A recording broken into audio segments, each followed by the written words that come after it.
Welcome to the MasterMind Library. We are at episode 15 and we're in chapter 14 today in Psycho Cybernetics by Maxwell Maltz. And the title of that chapter is How to Get That Winning Feeling. All right. So first thing we're going to do is get our book prepared. I think we're going to go with the larger version of the book, something like that. And let's go ahead and move to the next necessary page. All right. Chapter 14.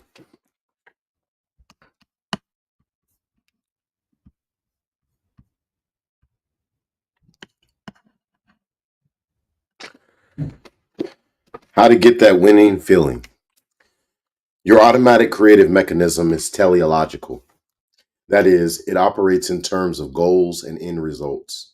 Once you give it a definite goal to achieve, you can depend upon its automatic guidance system to take you to that goal much better than you ever could by conscious thought. You supply the goal by thinking in terms of end results. Your automatic mechanism then supplies the means whereby. If your muscles need to perform some motion to bring about the end result, your automatic mechanism will guide them much more accurately and delicately than you could by taking thought. If you need ideas, your automatic mechanism will supply them. Think in terms of possibilities. But to accomplish this, you must supply the goal. And to supply a goal capable of activating your creative mechanism, you must think of the end result in terms of a present possibility. The possibility of the goal must be seen so clearly that it becomes real to your brain and nervous system. So real, in fact, that the same feelings are evoked as would be present if the goal were already achieved.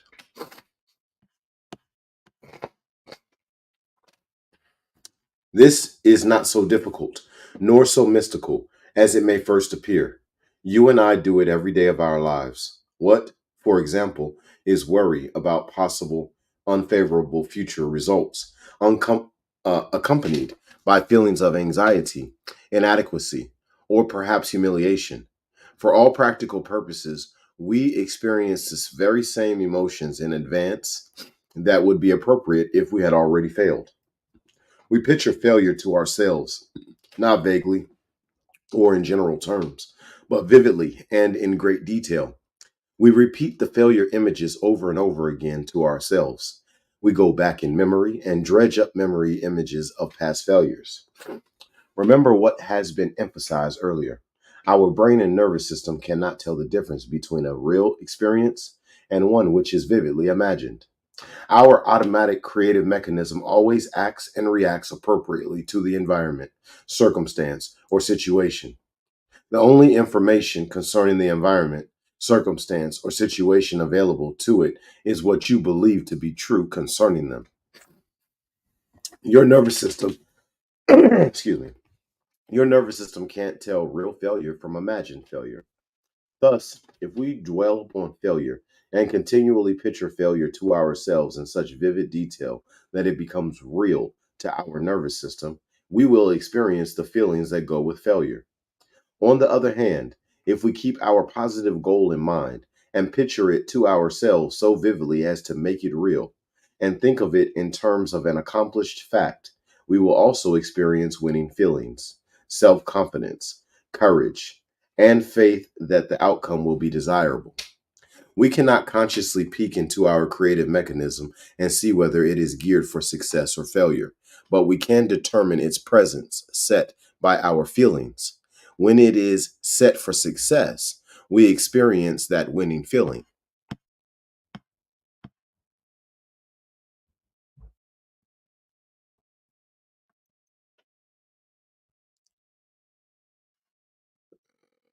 Your nervous system setting your, okay, there it is.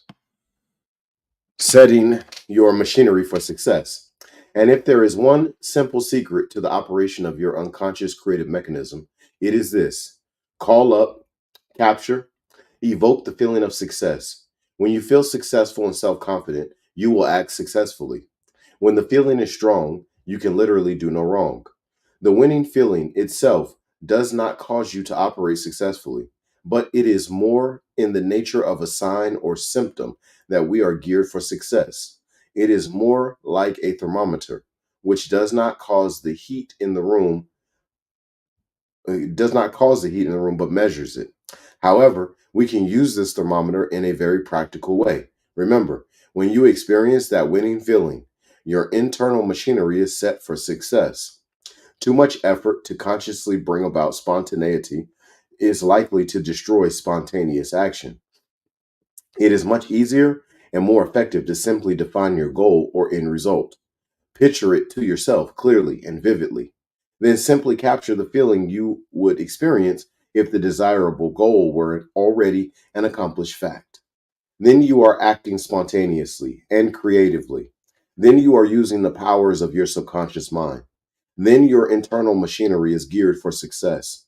To guide you in making the correct muscular motions and adjustments, to supply you with creative ideas, and to do whatever else is necessary in order to make the goal an accomplished fact. How that winning feeling won a golf tournament. Dr. Gary Middlecoff, writing in the April 1956 issue of Esquire magazine, said that the winning feeling is the real secret of championship golf. 4 days before I hit my first drive in the Masters last year, I had a feeling I was sure to win that tournament, he said. I felt that every move I made in getting to the top of my backswing put my muscles in perfect position to hit the ball exactly as I wanted to. And in putting, too, that marvelous feeling came to me. I knew I hadn't changed my grip any, and my feet were in the usual position.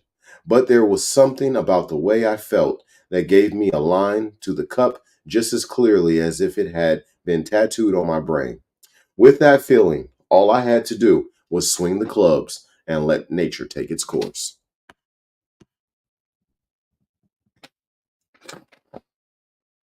Middlecoff goes on to say that the winning feeling is everybody's secret of good golf. That when you have it, the ball even bounces right for you, and that it seems to control that elusive element called luck. Don Larson, the only man in history to pitch a perfect game in the World Series, said that the night before, he had the crazy feeling that he would pitch perfectly the next day. Several years ago, sports pages all over the country headlined the sensational play of Johnny Minger, bantam sized halfback from Georgia Tech, in a postseason bowl game. I had the feeling when I got up that morning I was going to have a good day, said Minger. This may be tough, but it can be liked. There is truly magic in this winning feeling. It can seemingly cancel out obstacles and impossibilities. It can use errors and mistakes to accomplish success. J.C. Penney tells how he heard his father say on his deathbed, I know Jim will make it. From that time onward, Penny felt that he would succeed. Somehow, although he had no tangible assets, no money, no education, the chain of J.C. Penney stores was built upon many impossible circumstances and discouraging moments. Whenever Penny would get discouraged, however, he would remember the prediction of his father, and he would feel that somehow he could whip the problem facing him. After making a fortune, he lost it all at an age when most men have long since been retired. He found himself penniless, past his prime, and with little tangible evidence to furnish reason for hope. But again, he remembered the words of his father and soon recaptured the winning feeling, which had now become habitual with him. He rebuilt his fortune and in a few years was operating more stores than ever.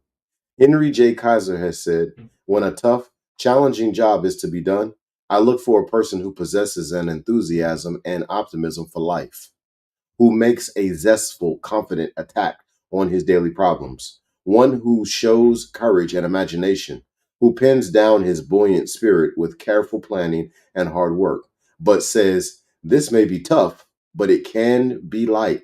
It can be lit. How that winning feeling made Les Giblin successful. Les Giblin founder of the famous Les Giblin Human Relations Clinics and author of the book How to Have Power and Confidence in Dealing with People, read the first draft of this chapter, then told me how imagination coupled with that winning feeling had worked like magic in his own career. Les had been a successful salesman and sales manager for years. He had done some public relations work and had gained some degree of reputation as an expert in the field of human relations. He liked his work, but he wanted to broaden his field. His big interest was people, and after years of study, both theoretical and practical, he thought he had some answers to the problems people often have with other people. He wanted to lecture on human relations. However, his one big obstacle was lack of experience in public speaking. One night, Les told me, I was lying in bed thinking of my one big desire. The only experience I had had as a public speaker was addressing small groups of my own salesmen in sales meetings, and a little experience I had had in the Army when I served part time as an instructor. The very thought of getting up before a big audience scared the wits out of me. I just couldn't imagine myself doing it successfully. Yet, I could talk to my own salesmen with the greatest of ease. I had been able to talk to groups of soldiers without any trouble.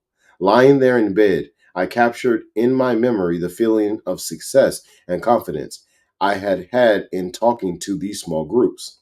I remembered all the little incidental details that had accompanied my feeling of poise.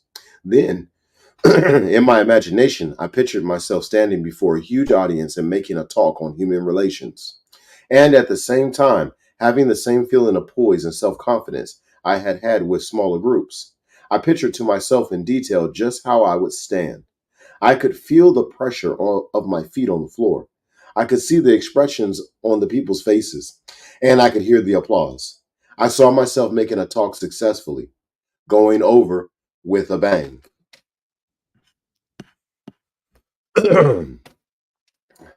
Something seemed to click in my mind. I felt elated. Right at that moment, I felt that I could do it. I had wielded the feeling of confidence and success from the past to the picture in my imagination of my career in the future. My feeling of success was so real that I knew then I could do it. I got what you call that winning feeling, and it has never deserted me. Although there seemed to be no door open to me at that time, and the dream seemed impossible, in less than 3 years' time, I saw my dream come true, almost in exact detail as I had imagined it and felt it.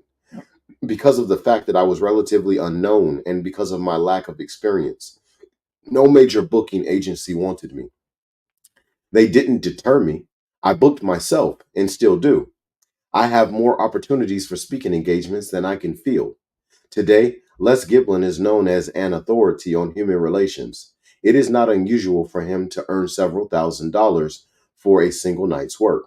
Over 200 of the largest corporations in America have paid him thousands of dollars.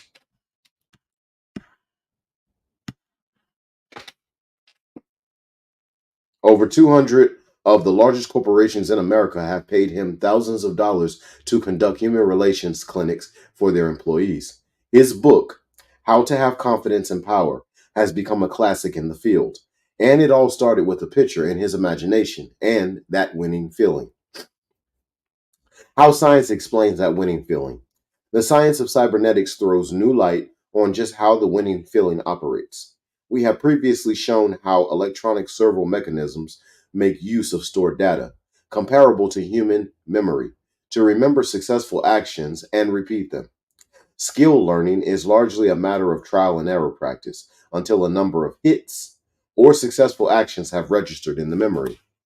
Cybernetic scientists have built what they call an electronic mouse, which can learn its way through a maze.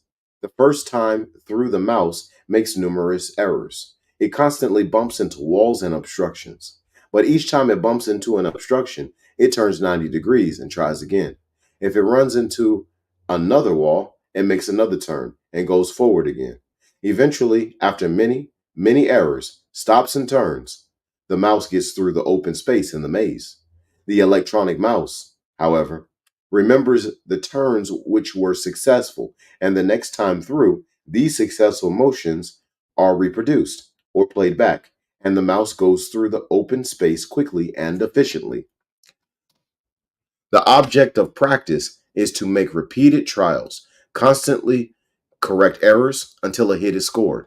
When a successful pattern of action is performed, the entire action pattern from beginning to end is not only stored in what we call conscious memory, but in our very nerves and tissues. Folk language can be very intuitive and descriptive. When we say, "I had a feeling in my bones that I could do it," we are not far from wrong. When Dr. Carrie Middlecoff says, "There was something about the way that I felt that gave me a line to the cup, just as clearly as if it had been tattooed on my brain." He is, perhaps unknowingly, very aptly describing the latest scientific concept of just what happens in the human mind when we learn, remember, or imagine. How your brain records success and failure. Such experts in the field of brain physiology and Dr. John C. Eccles and Sir Charles Sharrington tell us that the human cortex is composed of some 10 billion neurons, each with numerous axons, feelers, or extension wires, which form synapses, electrical connections between the neurons. When we think, remember, or imagine, these neurons discharge an electrical current, which can be measured. When we learn something or experience something, a pattern of neurons forming a chain or tattooing of a pattern is set up in brain tissue. This pattern is not in the nature of a physical groove or track, but more in the nature of an electrical track. The arrangement and electrical connections between various neurons being somewhat similar to a magnetic pattern recorded on tape. The same neuron may thus be a part of any number of separate and distinct patterns, making the human brain's capacity to learn and remember almost limitless. These patterns, or engrams, are stored away in brain tissue for future use and are reactivated or replayed whenever we remember a past experience. Dr. Eccles says the profusion of interconnections among the cells of the gray matter is beyond all imagination. It is ultimately so comprehensive that the whole cortex can be thought of as one great unit of integrated activity. If we now persist in regarding the brain as a machine, then we must say that it is by far the most complicated machine in existence. I'm going to read that sentence again. If we now persist in regarding the brain as a machine, then we must say that it is by far the most complicated machine in existence. We are tempted to say that it is infinitely more complicated than the most complex man made machines, the electrical computers. The physiology, the physiology of imagination. Scientific American, September 1958. In short, science confirms that there is a tattooing or action pattern of engrams in your brain for every successful action you have ever performed in the past. And if you follow somehow if you can somehow furnish the spark to bring that action pattern into life or replay it, it will execute itself, and all you'll have to do is swing the clubs and let nature take its course. When you reactivate successful action patterns out of the past, you also reactivate the feeling tone or winning feeling which accompanied them. By the same tone, if you can recapture that winning feeling, you also evoke all the winning actions that accompanied it. Build success patterns into your gray matter. President Eliot of Harvard once made a speech on what he called the habit of success. Many failures in elementary schools, he said, were due to the fact that students were not given, at the very beginning, a sufficient amount of work at which they could succeed, and thus never had an opportunity to develop the atmosphere of success, or what we call the winning feeling. The student, he said, who had never experienced success early in his school life had no chance to develop the habit of success, the habitual feeling of faith and confidence in undertaking new work. He urged that teachers arrange work in the early grades so as to ensure that the student experience success. The work should be well within the ability of the student, yet interesting enough to arouse enthusiasm and motivation. These small successes, said Dr. Elliott, will give the student the feel of success, which would be a valuable ally in all future undertakings. We can acquire the habit of success. We can build into our gray matter patterns and feelings of success at any time and at any age by following Dr. Elliott's advice to teachers. If we are habitually frustrated by failure, we are very apt to acquire habitual feelings of failure, which color all new undertakings. But by arranging things so that we can succeed in little things, we can build an atmosphere of success, which will carry over into larger undertakings. We can gradually undertake more difficult tasks, and after succeeding in them, be in a position to undertake something even more challenging. Success is literally built upon success, and there is much truth in the saying. Nothing succeeds like success. Gradualness is the secret. Weightlifters start with weights they can lift and gradually increase the weights over a period of time. Good fight managers start a new boxer off with easy opponents and gradually pit him against more experienced fighters. We can apply the same general principles in almost any field or of endeavor. The principle is merely to start with an opponent over which you can succeed and gradually take on more and more difficult tasks. Pavlov, on his deathbed, was asked to give one last bit of advice to his students on how to succeed. His answer was passion and gradualness. Even in those areas where we have already developed a high degree of skill, it sometimes helps to drop back, lower our sights a bit, and practice with a feeling of ease. This is especially true when one reaches a sticking point in progress, where effort for additional progress is unavailing. Continually straining to go beyond the sticking point is likely to develop undesirable feeling habits.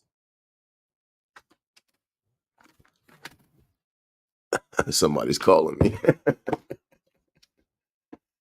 Continually straining to go beyond the sticking point is likely to develop undesirable feeling habits of strain, difficulty, effort.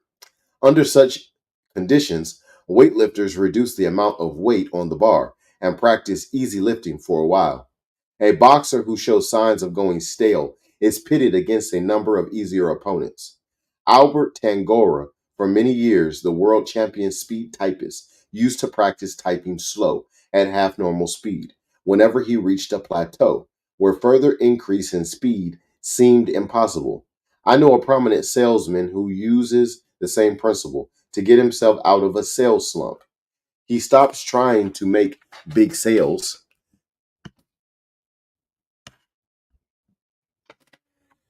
He stops trying to make big sales, stops trying to sell tough customers, and concentrates on making small sales to customers he has come to know as pushovers. How to play back your own built in success patterns.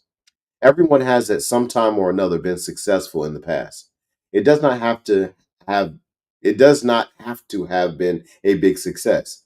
It might have been something as unimportant as standing up to the school bully and beating him, winning a race in grammar school, winning the sack race at the office picnic, winning out over a teenage rival for the affections of a girlfriend. Or it might be the memory of a successful sale, your most successful business deal, or winning first prize for the best cake at the county fair. What you succeeded in is not so important as the feeling of success which attended it. All that is needed is some experience where you succeeded in doing what you wanted to do, in achieving what you set out to achieve, and something that brought you some feeling of satisfaction. Go back in memory and relive those successful experiences. In your imagination, revive the entire picture as much detail as you can. In your mind's eye, see not only speech, business deal, golf tournament, or whatever that accompanied your success. What sounds were there? What about your environment? What else was happening around you at the time? What objects were present? What time of year was it? Were you cold or not? And so forth. The more detailed you can make it, the better. If you can remember in sufficient detail just what happened when you were successful at some time in the past, you will find yourself feeling just as you felt then. Try to particularly remember your feelings at the time. If you can remember your feelings from the past, they will be reactivated in the present. You will find yourself feeling self confident because self confidence is built upon memories of past successes.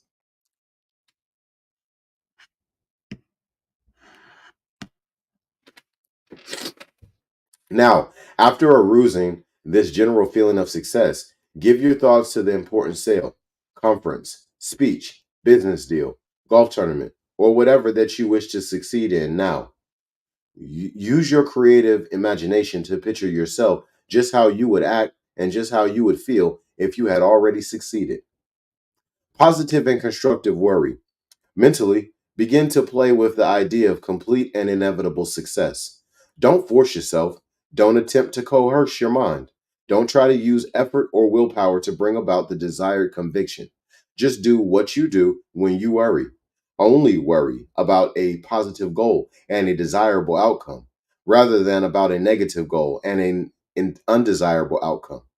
Don't begin by trying to force yourself to have absolute faith in the desired success. This is too big a bite for you to mentally digest at first.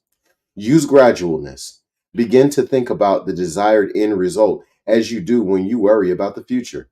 When you worry, you do not attempt to convince yourself that the outcome will be undesirable.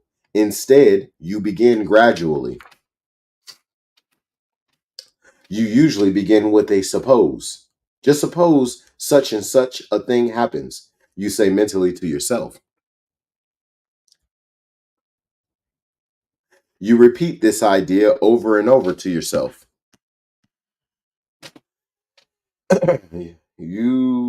You repeat this idea over and over to yourself. You play with it. Next comes the idea of possibility.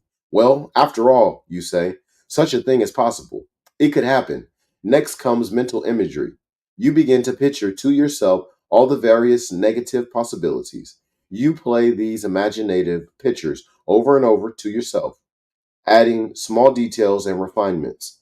As the pictures become more and more real to you, appropriate feelings begin to manifest themselves, just as if the imagined outcome had already happened. And this is the way that fear and anxiety develop.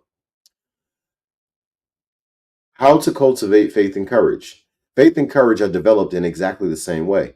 Only your goals are different. If you are going to spend time in worry, why not worry constructively? Begin by outlining and defining to yourself the most desirable possible outcome. Begin with your suppose. Suppose the best possible outcome did actually come about. Next, remind yourself that, after all, this could happen. Not that it will happen at this stage, but only that it could. Remind yourself that, after all, such a good and desirable outcome is possible. You can mentally accept and digest these gradual doses of optimism and faith. After having thought of the desired end result as a definite possibility, begin to imagine what the desirable outcome would be like. Go over these mental pictures and delineate details and refinements. Play them over and over to yourself. As your mental images become more detailed, as they are repeated over and over again, you will find that once more appropriate feelings are beginning to manifest themselves, just as if the favorable outcome had already happened. This time, the appropriate feelings will be those of faith, self confidence, courage, or all wrapped into one package, that winning feeling. Don't take counsel of your fears. General George Patton, the Hell for Leather, old blood and guts general of World War II fame, was once asked if he ever experienced fear before a battle. Yes, he said, he often experienced fear just before an important engagement and sometimes during a battle. But he added, I never take counsel of my fears. If you do experience negative failure feelings, fear, and anxiety before an important undertaking, as everyone does from time to time, it should not be taken as a sure sign that you will fail. It all depends upon how you react to them and what attitude you take toward them. If you listen to them, obey them, and take counsel of them, you will probably perform badly. But this need not be true. First of all, it is important to understand that failure feelings, fear, anxiety, lack of self confidence, do not spring from some heavenly oracle. They are not written in the stars. They are not holy gospel, nor are they intimidations, excuse me, intimations of a set and decided fate, which means that failure is decreed and decided. They originate from your own mind. They are indicative only of attitudes of mind within you, not of external facts which are ridged against you. They mean only they mean only that you are underestimating your own abilities, overestimating and exaggerating the nature of the difficulty before you, and that you are reactivating memories of past failures rather than memories of past successes. That is, that they mean and all that they signify. They do not pertain to or represent the truth concerning future events, but only your own mental attitude about the future event. Knowing this, you are free to accept or reject these negative failure feelings, to obey them and take counsel of them, or to ignore their advice and go ahead. Moreover, you are in a position to use them for your own benefit. Accept negative feelings as a challenge. If we react to negative feelings aggressively and positively, they become challenges which will automatically arouse more power and more ability within us. The idea of difficulty, threat, menace arouses additional strength within us if we react to it aggressively rather than passively. In the last chapter, we saw that a certain amount of excitement, if interpreted correctly and employed correctly, helps rather than hinders performance.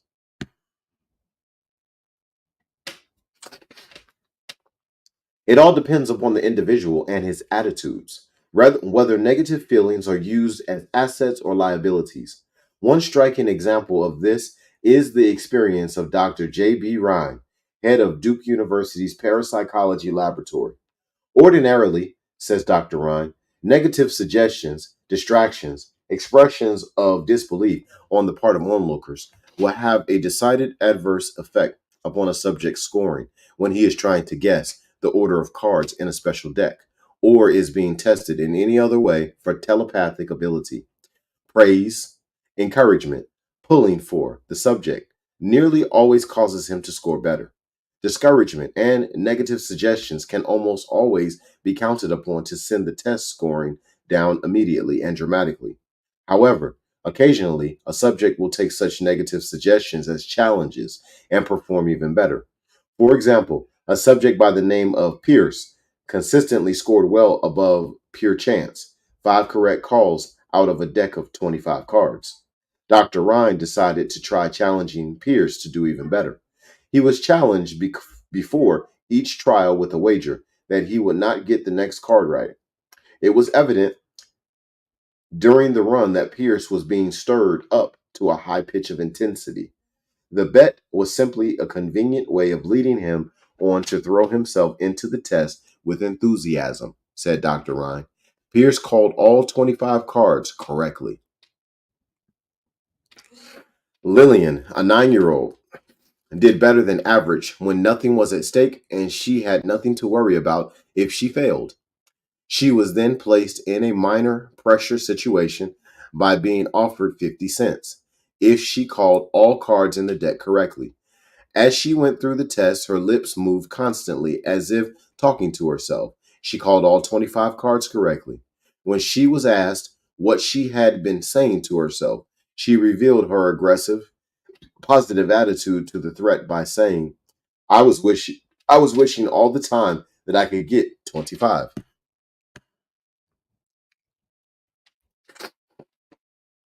React aggressively to your own negative advice. Everyone has known individuals who can be discouraged and defeated by the advice from others that you can't do it. On the other hand, there are people who rise to the occasion and become more determined than ever to succeed when given the same advice. An associate of Henry J. Kaiser says, If you don't want Henry to do a thing, you had better not make the mistake of telling him it can't be done, or that he can't do it, for he will then do it or bust.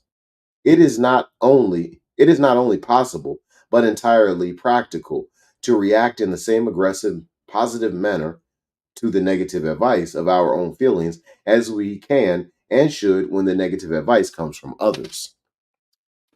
Overcome evil with good. Feelings cannot be directly controlled by willpower. They cannot be voluntarily made to order or turned on and off like a faucet.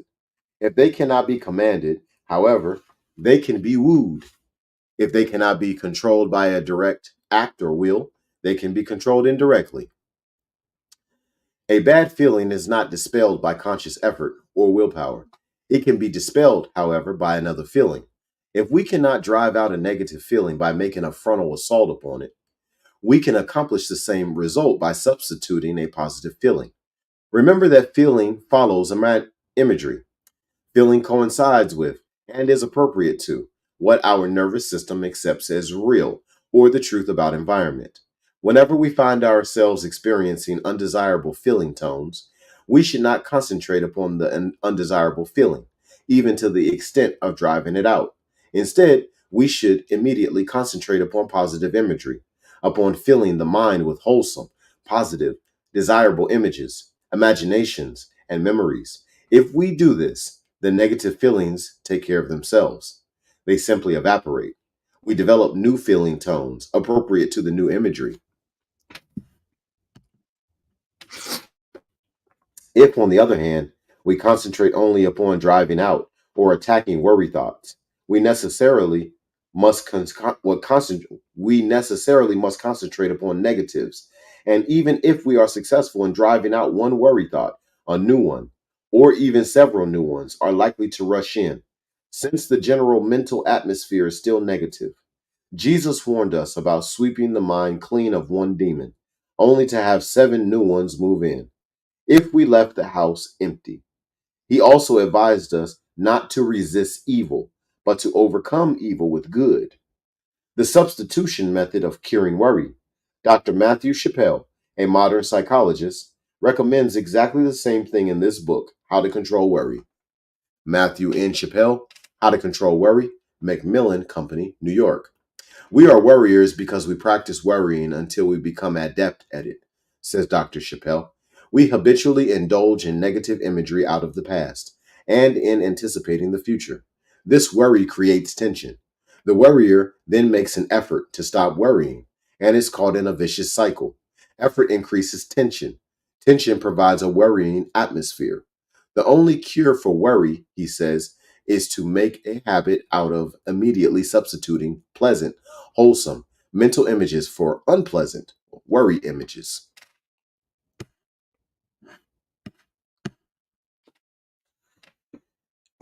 Each time the subject finds himself worrying, he is to use this as a signal to immediately fill the mind with pleasant mental pictures out of the past or in anticipating pleasant future experiences. In time, worry will defeat itself because it becomes a stimulus for practicing anti worrying. The worrier's job, says Dr. Chappelle, is not to overcome some particular source of worry, but to change mental habits. As long as the mind is set or geared in a passive, defeatist, I hope nothing happens sort of attitude, there will always be something to worry about. Psychologist Dave Seabury says that the best piece of advice his father ever gave him was to practice positive mental imagery immediately and on cue, so to speak, whenever he became aware of negative feelings. Negative feelings literally defeated themselves by becoming a sort of bell which set off a conditioned reflex to arouse positive states of mind. When I was a medical student, I remember being called upon by the professor to orally answer questions on the subject of pathology. Somehow, I was filled with fear and anxiety when I stood up to face the other students, and I couldn't answer the questions properly. Yet, on other occasions, when I looked into the microscope at a slide and answered the typewritten questions before me, I was a different person. I was relaxed, confident, and sure of myself because I knew my subject. I had that winning feeling and did very well. As the semester progressed, I took stock of myself, and when I stood up to answer questions, I pretended I didn't see an audience, but was looking through a microscope. I was relaxed and substituted that winning feeling for the negative feeling when quizzed orally. At the end of the semester, I did very well in both oral and written examinations. The negative feeling had finally become a sort of bell which created a conditioned reflex to arouse that winning feeling. Today, I lecture and speak with ease at any gathering in any part of the world because I am relaxed and know what I am talking about when I do speak. More than that, I bring others into the conversation and make them feel relaxed too.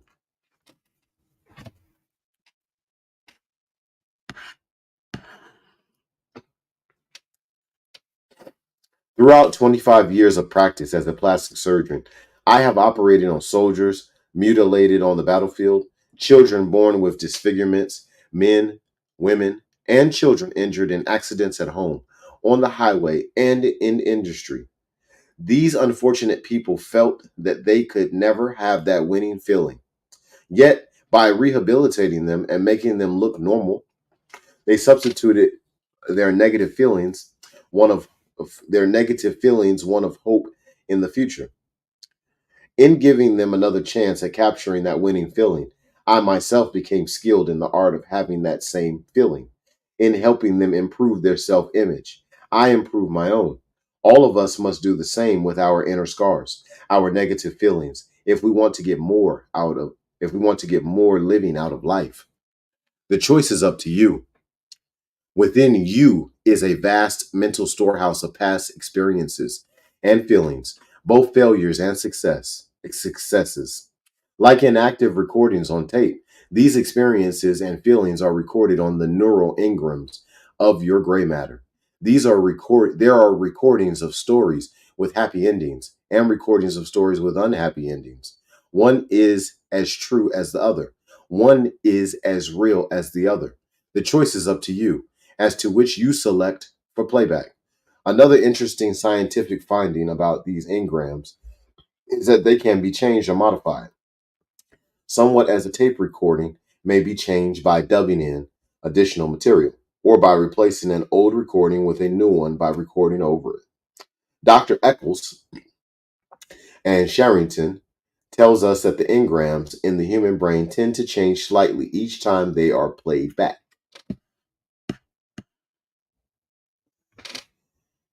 They take on some of the tone and temper of our present mood, thinking and attitudes toward them. Also, each individual neuron may become a part of perhaps 100 separate and distinct patterns, much as an individual tree and an orchard may form a part of a square, a rectangle, a triangle, or any number of larger squares, etc. The neuron in the original engram of which it was a part takes on some of the characteristics of subsequent engrams of which it becomes a part, and in doing so, changes somewhat the original engram. This is not only very interesting, but encouraging.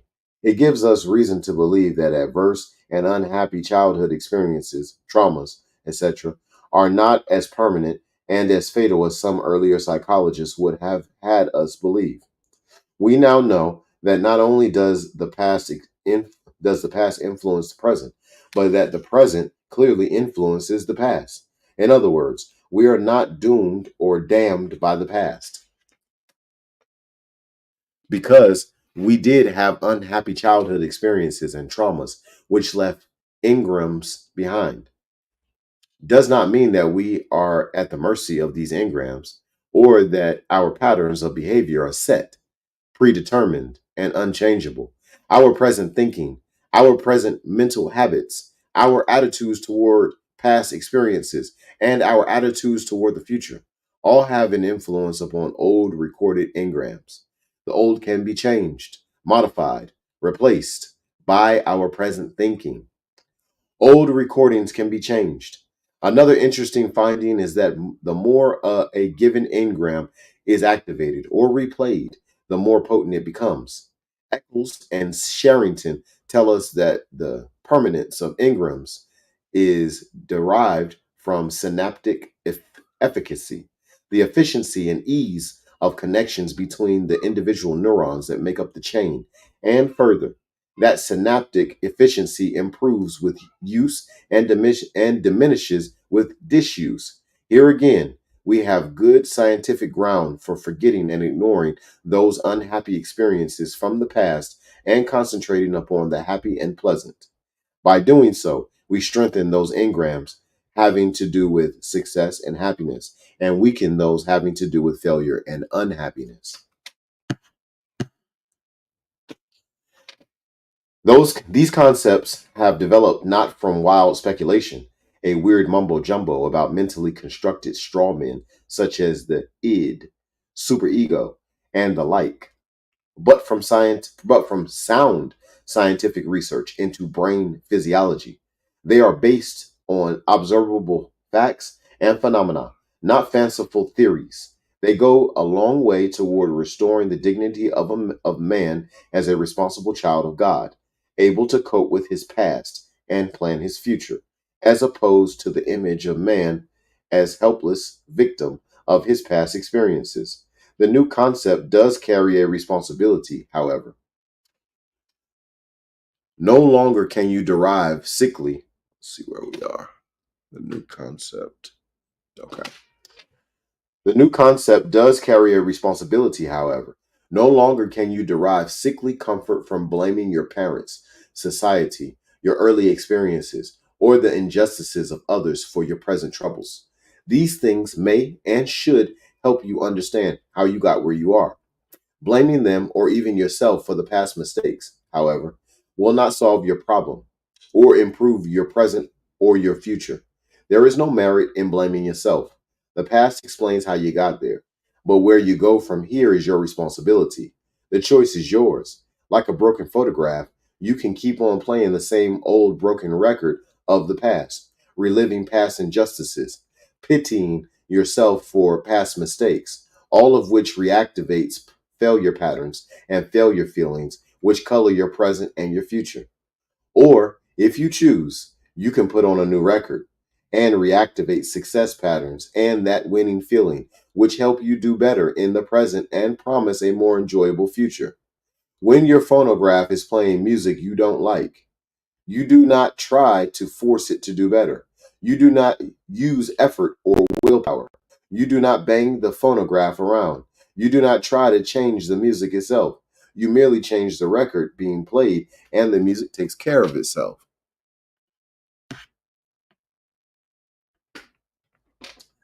Use the same technique on the music that comes out of your own internal machine. Don't pitch your will directly against the music. As long as the same mental imagery, the cause, occupies your attention, no amount of effort will change the music, the result. Instead, try putting a new record on.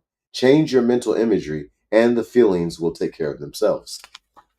And that concludes chapter 14, which is how to get that winning feeling.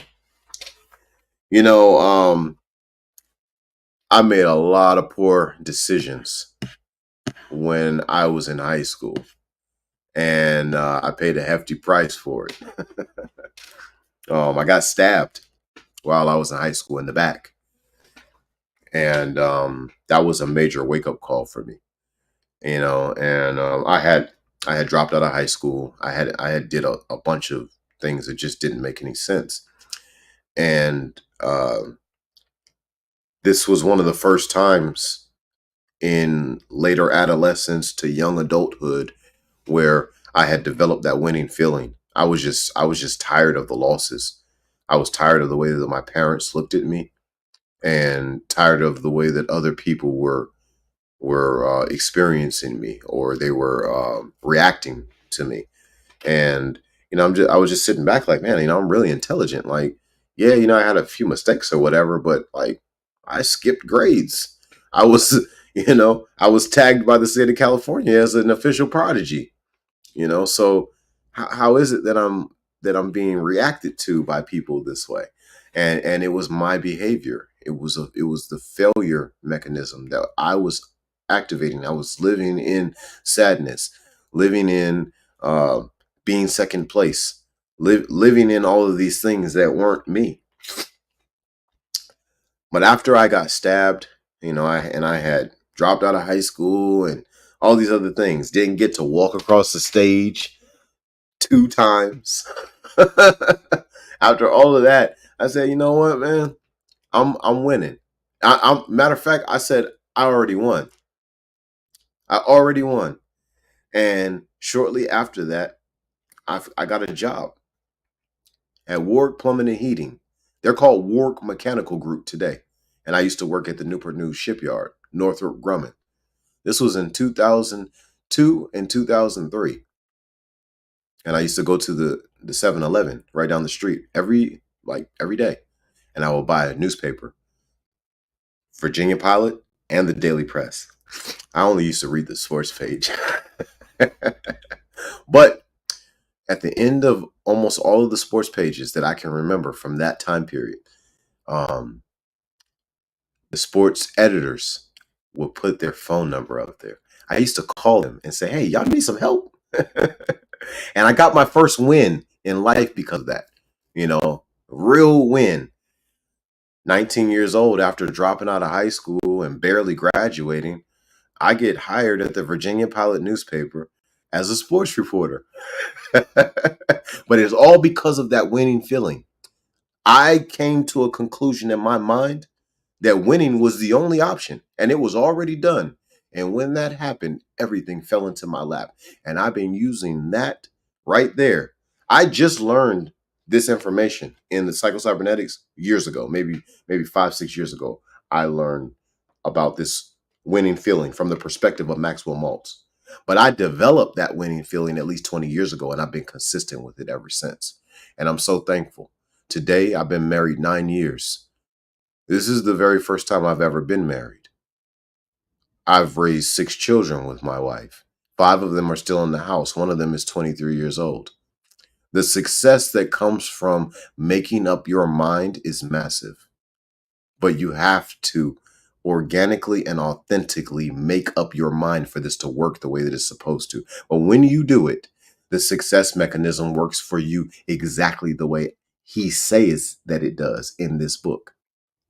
I got to run. Y'all stay blessed.